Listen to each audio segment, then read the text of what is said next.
cənab prezidentin mənə verdiyi Astamat markalı avtomobili Nəvahi postunda saxlayaraq əlimdən alıblar və yönləndiriblər məni Xırdalan rayon Bakı şəhər baş yol polis idarəsinə ki, bəs ki, orada sənə bildirəcəklər nəyə görə saxlanıldığını.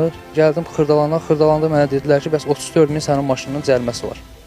Mənə də bu günə kimi yəni heç bir qayə əməkdaşı saxlayıb deməyib ki, sənin bu qədər cərimən var və yaxud pravaya görə saxlayıb deməyiblər ki, məsəl üçün pravan hanı? Hə, pravan yoxdur, qazisən, gedə bilərsən, sənə yaxşı yol. Maşınım cərimə meydançasına getdiyi gündən, yəni bu günə kimi hələ də mənim cərimələrimin üstünə faiz gəlir.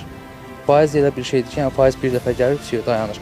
Amma hələ də mənim cərimələrimin üstünə faiz gəlir. Bəs yaxşı, siz nəyə görə özünüzə sürücülük vəsiqəsi almamısınız indiyə qədər?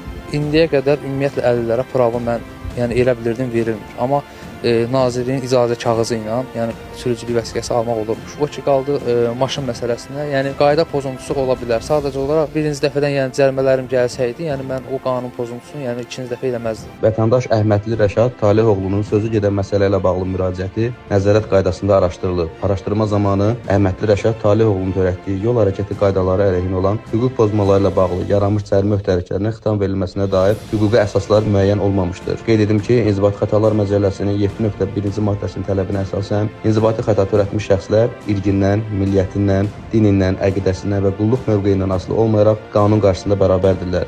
Vətən uğrunda səhhətini itirmiş qaziyə avtomobil verilməsi dövlətin ona olan ehtiramıdır. Dövlət yol polis inspektorluğunun da ona güzəşt edərək, onun sürücülük vəsiqəsi olmadan avtomobil idarə etməsinə baxmayaraq, onun məsuliyyətə, inzibati məsuliyyətə cəlb etməməsi vicdan olaraq başa düşülən olsa da, lakin hüquqi olaraq bu qətiyyən doğru deyil. Çünki qanun qarşısında hər kəs bərabərdir və sürücülük hüququ olmadan avtomobil idarə edilməsi inzibati xəta tərkibi yaradır. Uyğun olaraq inzibati məsuliyyət tədbirləri düzgün görülüb və dövlətin qaziyə avtomobil bağışlaması onun mövcud qanunlardan kənar bir imtiyaza sahib etmir.